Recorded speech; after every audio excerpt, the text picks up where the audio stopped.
Welcome to another episode of China Update, where I provide you with the most up-to-date political, economic, and geostrategic analysis on the world's number 2 economy. My name is Tony. Let's jump in. Happy Friday, everybody. I trust you had a productive week, and I wish you all a restful weekend ahead.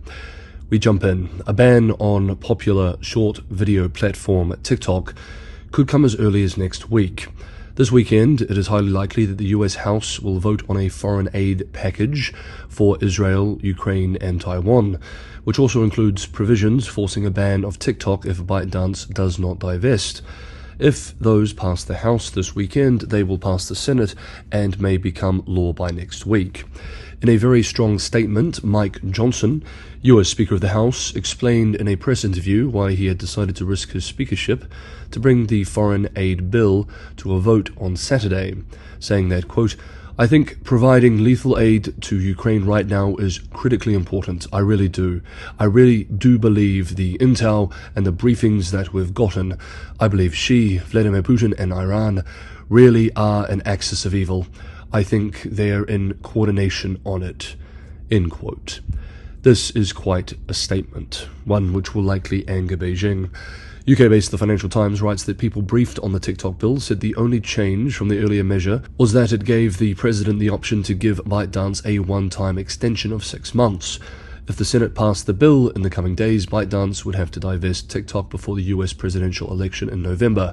If Biden extended the deadline, it would be pushed back into the next administration. Quote, "TikTok will sue, but given that the Department of Justice helped craft the bill, the TikTok legal case may be a lot weaker than the company hopes. The people who worked on this bill are not legal naives. Passage will likely be extremely damaging to TikTok in the US, as smart creators will start hedging with other platforms like Instagram and YouTube, given the uncertainty over the future of the platform." End quote. China's reaction to the TikTok ban has been interesting and perhaps counterproductive. US-based Politico writes that this week the PRC embassy in Washington downplayed the national security concerns with TikTok. The embassy also sought to claim the company as Chinese, despite TikTok's public efforts to distance itself from the origin of its founders. TikTok, unlike ByteDance, is based in Singapore and the United States. In a statement, the embassy spokesperson even said, quote, "This is not about lobbying for a single company, but whether all Chinese companies can be treated fairly." End quote. Next up, according to a new study published yesterday in Science called A National Scale Assessment of Land Subsidence in China's Major Cities, nearly half of China's urban areas, comprising 29% of the country's population, are shrinking faster than 3 millimeters, about 0.12 inches per year. That's 270 million people living on sinking land.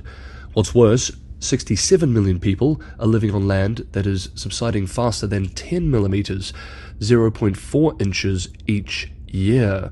The research, conducted primarily by Chinese researchers, warns that the shrinkage is unsustainable and especially puts the country's coastal areas more at risk of flooding and rising sea levels. The researchers explain that radar observations from satellites can track ground deformation.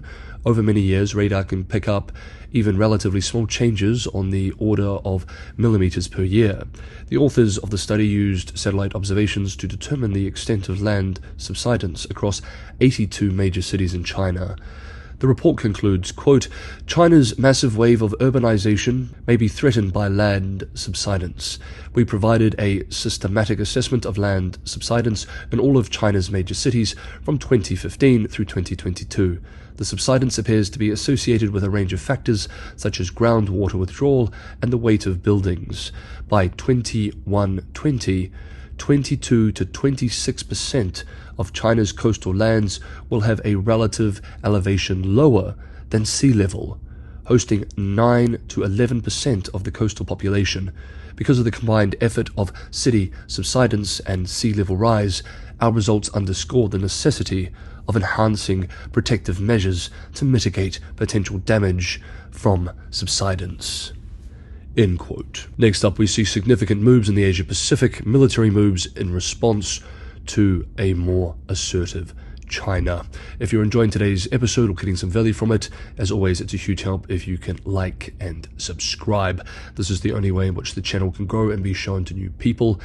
Below in the description is also a Patreon and a Buy Me a Coffee link for anyone who can go the extra mile and help me keep the channel financially sustainable. Thank you so much, everybody, for the ongoing support. Next up, this week we learned that for the first time since the annual Balakatan exercise started in 1991, the Philippines and the United States will conduct joint naval drills beyond the 12 nautical miles of the Philippines' territorial waters, in parts of open sea claimed by China. More than 16,000 soldiers from the two militaries will operate out of a joint command center to perform 4 major activities with a focus on countering maritime and air attacks.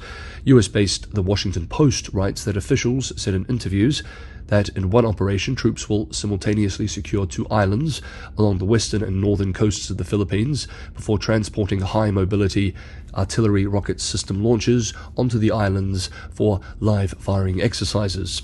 In another operation, Philippine naval vessels will debut a newly procured ship-based missile system, working with the U.S. Air Force squadrons to strike and sink a decommissioned ship.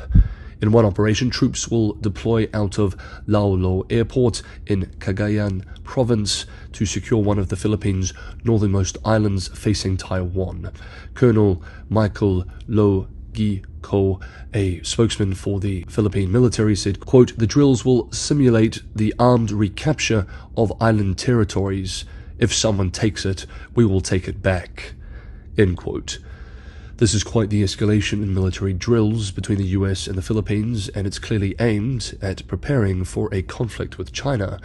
Yesterday, in response to this news, a PRC Foreign Ministry spokesperson expressed, quote, "The Philippines needs to be fully aware that when countries outside the region are brought into the South China Sea to flex muscles and stoke confrontation, tensions could get worse, and the region will only become less stable.